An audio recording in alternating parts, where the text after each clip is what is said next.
दोस्तों, आज का विषय है टूटता परिवार, अकेले पड़ते बुजुर्ग और उनका अकेलापन। इस विषय पर बात करने से पहले मैं आपका ध्यान कुछ साल पहले एक मुंबई की घटना पर लाना चाहता हूँ। मुंबई के अखबारों में सुबह सुबह एक घटना प्रकाशित हुई। उस घटना का सार ये था कि एक बुजुर्ग महिला जो कि करोड़ों के फ्लैट में अकेली रहती थी, उसके बेटे ने पुलिस को इन्फॉर्म किया कि मेरी माँ जो है फ़ोन नहीं उठा रही है और वो अकेली घर में रहती है। पुलिस ने पूछा कि आपकी आखिरी बार उससे बात कब हुई थी। उसने कहा कि मेरी आखिरी बार बात मेरी माँ से 6 महीने पहले हुई थी और वो जो बेटा था वो एनआरआई था, विदेश से बोल रहा था। पुलिस ने जाकर के मकान का दरवाज़ा खटखटाया, लेकिन मकान का दरवाज़ा खोलने के लिए कोई नहीं था।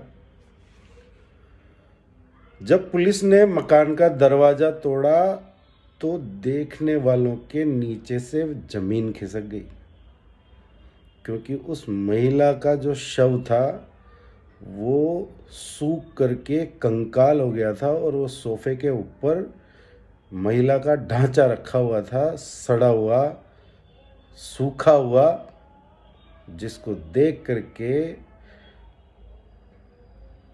लोगों की आंखों में आंसू आ गए।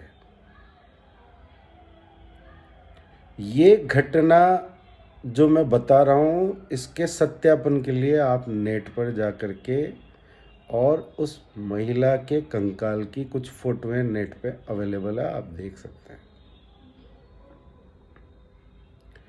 इस घटना की कहानी सुनाने के बाद मैं इस घटना के जिम्मेदार अगर ढूंढने जाऊं तो उस घटना का जिम्मेदार कौन है?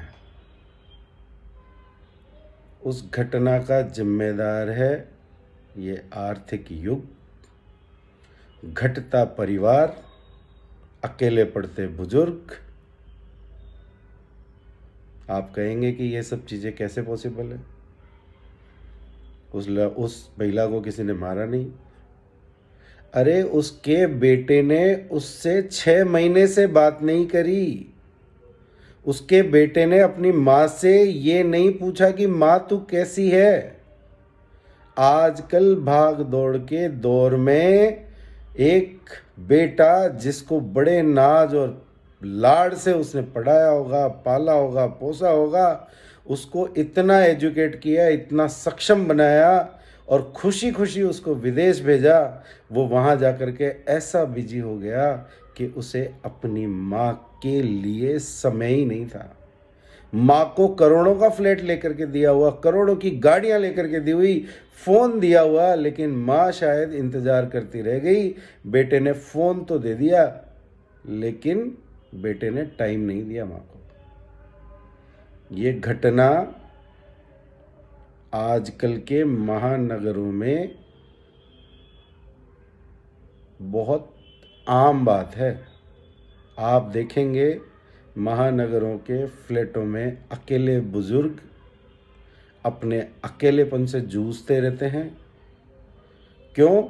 क्योंकि आजकल का जो कॉन्सेप्ट है, उस कॉन्सेप्ट में वैचारिक स्वतंत्रता इतनी आ गई कि पत्नी पति को बोलेगी कि जी मेरी बन नहीं रही है तुम्हारी माँ से, तुम्हारे पिताजी जो है वो जो है वो घर में सूट नहीं हो रहे हैं, चलो अपन कहीं किसी और फ्लैट में किराए में रहने चलते हैं। और वो बेटा बड़े मुस्कुराते हुए कहता है, डार्लिंग हाँ तुम सही कह रही हो, ठीक है अपन किराए के मकान में रहते हैं, इसी शहर में रहेंगे, इनको ज़रूरत होगी तो हम आएंगे। और वो कब आते हैं? एक ही शहर में रहते हुए होली, दिवाली या फॉर्मलिटी के लिए। उनके पास अपने माँ बाप के साथ रहने के लिए टाइम नहीं है। ये परिस्थिति तो उनकी है जो अपने माँ बाप से अलग होकर के रह रहे हैं एक ही शहर में। लेकिन आजकल की सबसे बड़ी विडंबना ये है कि एक तो न्यूक्लियर फैमिली बनती जा रही है, एक एक बच्चे हैं घर में, चाहे वो लड़का है चाहे लड़की है, और पलायन का दौर आजकल चरम पे है। हर बच्चे का पहला सपना ही होता है कि जब मैं यूके या यूएसए सेटल हो जाऊं, और वो माँ बाप उसे इतना एजुकेट करते हैं, इतना पढ़ाते हैं, इतना लिखाते हैं, और वो बच्चा माँ बाप को छोड़ करके विदेश में चला जाता है और अपनी लाइफ में ऐसा खो जाता है कि वो ये भूल जाता है कि उसके पीछे वो लोग अकेले छूट गए हैं,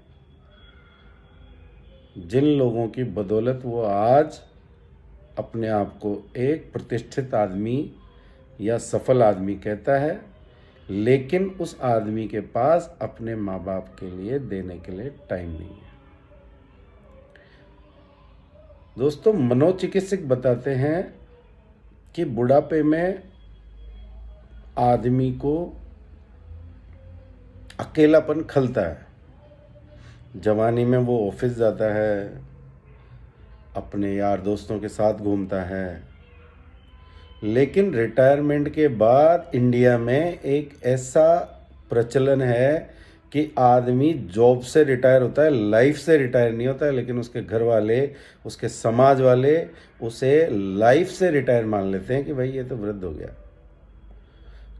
कॉमन आम तौर की भाषा में जब आप उन लोगों से बात करेंगे तो वो ये लोग 60, 62, 63, 65 साल के लोग आपको ये कहते हुए सुनते हुए मिलेंगे कि हमारी तो उम्र पूरी हो गई भाई, अब आप देखो आपकी ज़िंदगी है।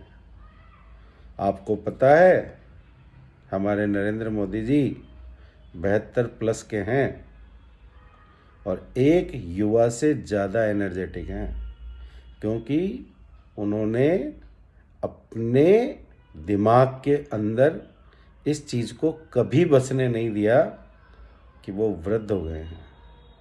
इसलिए हम लोगों का ये जिम्मेदारी बनती है कि हम अपने बुजुर्गों को समय दें। समय समझते हैं ना आप? या तो उनके पास जाएं फ्रीक्वेंटली, या कम से कम दिन में एक बार तो फ़ोन करके पूछें उनसे, अगर आप साथ नहीं रह पा रहे हैं तो, कि पिताजी या माताजी आप कैसे हैं, आपको क्या दिक्कत है। मैं अपने ऑफिस की व्यवस्था के चक्कर में आपके पास आ नहीं पा रहा हूँ, लेकिन मैं संडे को, सैटरडे को मैं आपके पास फ्रीक्वेंटली, आप लोगों को उन लोगों से मिलना चाहिए, उनके साथ समय बिताना चाहिए, बच्चों को उनके पास छोड़ना चाहिए।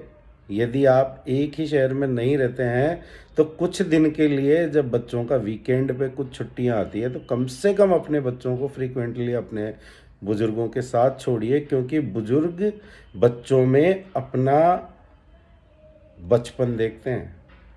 कहते हैं कि बुजुर्ग और बच्चे एक ही तरीके के होते हैं, एक ही तरीके से सोचते हैं, इसलिए बुजुर्गों के जो आखिरी मित्र होते हैं वो उनके पोते पोतियाँ या नातिने या नाती होते हैं। इस विषय पर मैं कोई ज़्यादा ज्ञान नहीं देने जा रहा। हो सकता है मैं भी उन्हीं लोगों में हूँ जिन लोगों के बारे में हम बात कर रहे हैं, लेकिन एक पीढ़ी जो अपने संध्या काल में है, वो पीढ़ी जिसने हमें सब कुछ दिया है, वो अकेलेपन से गुजर रही है और वो कह नहीं पा रहे हैं हमसे कि हम अकेले हैं। हमें उनके संध्या काल में उनको अकेला नहीं छोड़ना है, क्योंकि ये संध्या काल उनका नहीं आया है, हमें भी इसी संध्या काल में होकर के गुजरना है। अगर मैंने कोई ज्ञान देने की कोशिश करी हो तो मैं क्षमा प्रार्थी हूँ, लेकिन ज़रा सोचो और क्षतिपूर्ति जितनी जल्दी हो सके उतनी जल्दी करने की कोशिश करो। धन्यवाद।